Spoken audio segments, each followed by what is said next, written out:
ভূমিকম্প হয়েছে এবং সেটাতে আরো কত মানুষ যে হতাহত হয়েছেন তার প্রকৃত তথ্য আল্লাহ তাআলাই ভালো জানেন। হয়তো আমরা ধীরে ধীরে সেগুলো জানতে পারবো। চোখ বন্ধ করে আল্লাহর গজব হিসাবে চালাবো না, বিশেষ করে যখন ইমানদারদের উপরে পতিত হবে। সেটা হতে পারে আল্লাহর পক্ষ থেকে পরীক্ষা, আবার হতে পারে আমাদের কোনো অপরাধের কারণে, কোনো পাপের কারণে, কোনো গুনাহের কারণে আল্লাহ রাব্বুল আলামিন আমাদেরকে শাস্তি দিচ্ছেন। কারণ আল্লাহ তাআলা কোরআনে অন্য আয়াতে বলেছেন, যহারাল ফাসাদু ফিল বাররি ওয়াল বাহরি বিমা কাসাবাত আইদিন নাস। মানুষ নিজের হাতে যে সমস্ত গুনাহ কামায়, এগুলোর কারণে আল্লাহ তাআলা পৃথিবীতে কিছু ব্যত্যয়, কিছু দুর্ঘটনা, কিছু বিপদ আপদ আল্লাহ তাআলা দেন। কেন দেন? লিযিকাহুম বা'দাল্লাযী আমিলু, যাতে করে তাদের করা অপরাধ, নিজেদের কামাই করা গুনাহ, এগুলা কিছুটা শাস্তি, কিছুটা ভোগ, কিছুটা এগুলোর স্বাদ, অর্থাৎ এগুলোর প্রায়শ্চিত্ত যাতে কিছুটা তারা দুনিয়াতে করে ফেলে, যাতে করে তারা এই সমস্ত ঘটনা থেকে শিক্ষা গ্রহণ করে ফিরে আসতে পারে আল্লাহর দিকে। মোহতারাম হাজিরিন, ঠিক ফজরের সময় ভোরবেলা এই ধরনের দুর্ঘটনা যখন ঘটে, তখন আমাদেরকে ভাবতে শেখায়।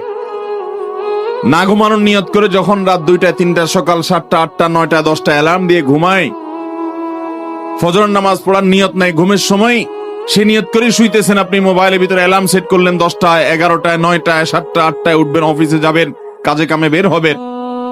আর এর মধ্যে যদি এরকম বিপদ আপনার আমার উপরে আসে, তো আল্লাহর নাফরমানি করার নিয়ত করে শুয়েছেন, ওই অবস্থায় মওত হয়েছে। এই মওত কখনো ঈমানদারের মওত হতে পারে না। ভাইরা আমার, এই সকল ঘটনা, এই সকল মুসিবত, এই সকল দুর্ঘটনাগুলো আমাদেরকে যে কত কিছু শেখায়। একটা শহর শেষ হয়ে যাচ্ছে সামান্য 1 মিনিট সময়ের মধ্যে। আল্লাহ রাব্বুল আলামিন কিয়ামত যে কায়েম করবেন, সূরা জিলজালের মধ্যে যে আল্লাহ বলেছেন, ইযা জুলজিলাতিল আরদু জিলজালাহা, এই ঘটনা আমাদেরকে সে আয়াতের দিকে নিয়ে যায় যে আয়াতে আল্লাহ বলেছেন, যখন এই গোটা ধরা পৃষ্ঠ, এই গোটা পৃথিবীকে প্রকম্পিত করা হবে এবং ফেটে চৌচির হবে, মধ্য থেকে সব মানুষ জীবন্ত হয়ে আবার হাসরের ময়দানে একত্রিত হবে।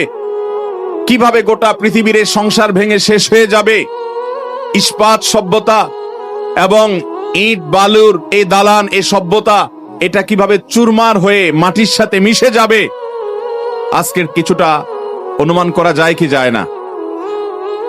আল্লাহ রাব্বুল আলামিন আমাদেরকে শিক্ষা অর্জন করার তৌফিক দান করুন। মুহতারাম হাজিরিন, আমাদের যে কাউকে এরকম বিপদের মুখোমুখি যে কোনো মুহূর্তে হতে পারে। অতএব ঈমানদার সব সময় প্রস্তুত থাকবে যে আল্লাহ রাব্বুল আলামিন আমাকে যদি কখনো যে কোনো মুহূর্তে নিয়ে যান, যে কোনো মুহূর্তে নিতে পারেন, আমি যেন ঈমানদার অবস্থায়, আমি যেন তওবাকারী অবস্থায়, আমি যেন মুত্তাকি অবস্থায় যেতে পারি। আল্লাহ আমাদের সবাইকে সেই তৌফিক দান করুন। ভাইরা আমার, এই ধরনের ঘটনা প্রায় ঘটে পৃথিবীতে, বড় বড় দুর্ঘটনাগুলো, কিন্তু আমরা কিছুদিন সেগুলো নিয়ে আলোচনা করি, আবার আমরা যে সে আগের জায়গায় ফিরে চলে যাই। অথচ এগুলো থেকে আমাদের শিক্ষা গ্রহণ করার কথা, বিশেষ করে ভূমিকম্প নিয়ে এবং এই জাতীয় আরো অনেক প্রাকৃতিক বড় বড় ঘটনাগুলো ঘটে, যেগুলোকে আমাদের আজকের প্রজন্ম, আজকের দুনিয়া ওইটাকে রীতিমতো এনজয় করার চেষ্টা করে। ফেরাউন আল্লাহ তাআলা তার ভিতরে কিছু অলৌকিকত্ব দিয়েছিল, কিছু পাওয়ার দিয়েছিল, সেও মনে করেছিল যে আমাকে আর ঠেকায় কে।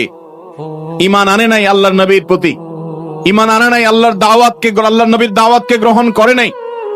আল্লাহ রাব্বুল আলামিন তাকে ধ্বংস করেছেন, ধ্বংস করে তার লাশ আল্লাহ তাআলা রেখে দিয়েছেন এবং কোরআনে আল্লাহ তাআলা আয়াত নাজিল করেছেন, কাযালিকা নুনাজ্জিকা বিবাদানিকা লিতাকুনা লিমান খালফাকা আয়া। ও ফেরাউন, তোমার পরে পৃথিবীতে যারা আসবে তারা যেন তোমার লাশ দেখে শিক্ষা গ্রহণ করে, এই জন্য তোমার লাশকে আমি হেফাজত করব, আল্লাহ কোরআনে ওয়াদা করেছে। এটা পচতে দেওয়া হবে না, যেভাবেই হোক মানুষ এটাকে সংরক্ষণ করতে পারবে, এটা রেখে দেওয়া হবে মানুষের শিক্ষা গ্রহণের জন্য।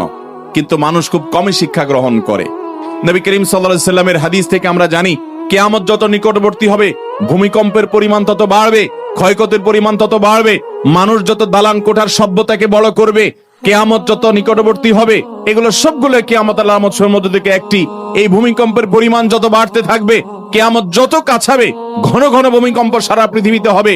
এর ভিতরে বড় আলামত সমূহের মধ্যে থেকে একেবারে কিয়ামতের কাছাকাছি সময় গিয়ে যে ভূমিকম্পগুলো হবে, সেগুলো একটা হবে পূর্বে, একটা হবে পশ্চিমে ভূমি ধসের ঘটনা ঘটবে, একটা হবে মধ্যে। এরকম বড় বড় ভূমিকম্প হবে, ভূমি ধসের ঘটনা ঘটবে, যে গোটা পৃথিবীর সকল সিস্টেমকে প্রায় ধ্বংস করে শেষ করে দিবে এবং জানান দিবে যে পৃথিবীর আয়ু শেষ হয়ে এসেছে।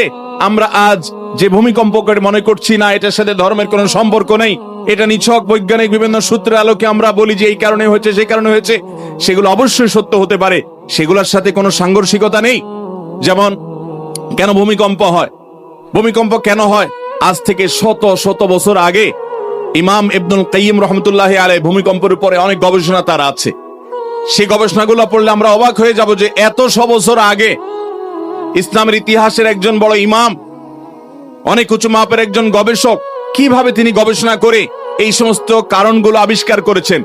আমি নিজে ইবনুল কাইয়িম রহমতুল্লাহ আলাইহির এই সম্পর্কে গবেষণা পড়ে সমসাময়িক বিজ্ঞানীরা আজকের যে সায়েন্স এবং বিজ্ঞান ভূমিকম্পের যে কারণ দর্শায়, এটার কারণ যেগুলোকে ব্যাখ্যা করে, উল্লেখ করে, সেগুলোর সাথে মিলালে দেখি অবিকল মিলে যায়। অবাক করা বিষয়, সে তখন তিনি গবেষণা করে গেছেন। এরকম বাহ্যিক কারণ থাকতেই পারে।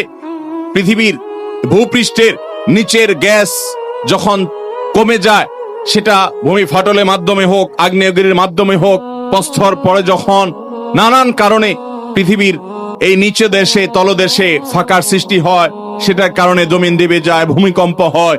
এরকম নানান বিষয় বৈজ্ঞানিক গবেষণা উঠে এসেছে। এগুলোর সাথে কোন হাদিসে কোনো ইসলামের দৃষ্টি হলো, কোরআন এবং হাদিসের দৃষ্টি হলো আরো পেছনে।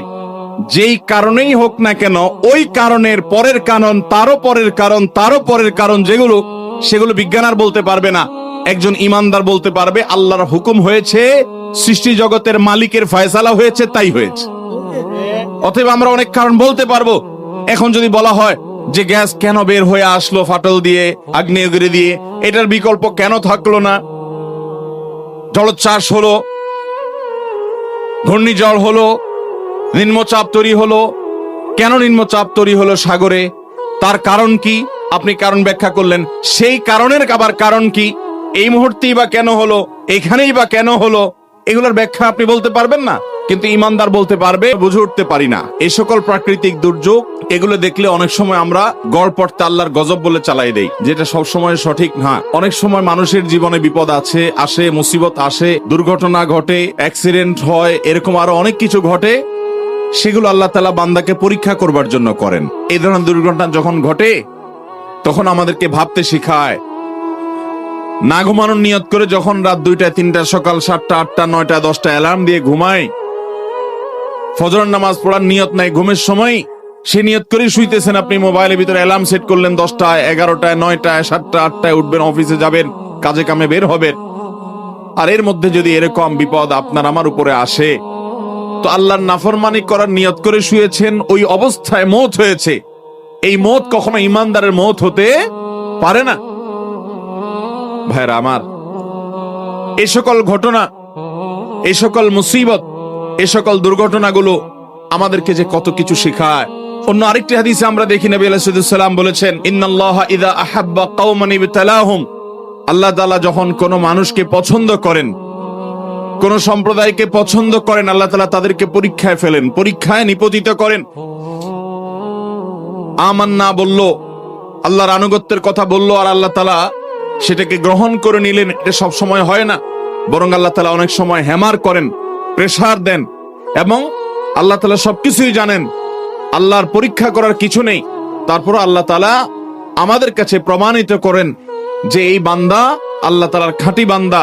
তিনি আমান্না মুখে বলেন নাই, কলব থেকে বলেছেন, অন্তর থেকে বলেছেন। এই জন্য বিভিন্ন বিপদ আপদ, বিভিন্ন মুসিবত দিয়ে আল্লাহ তাআলা অনেক সময় মানুষকে পরীক্ষা করেন।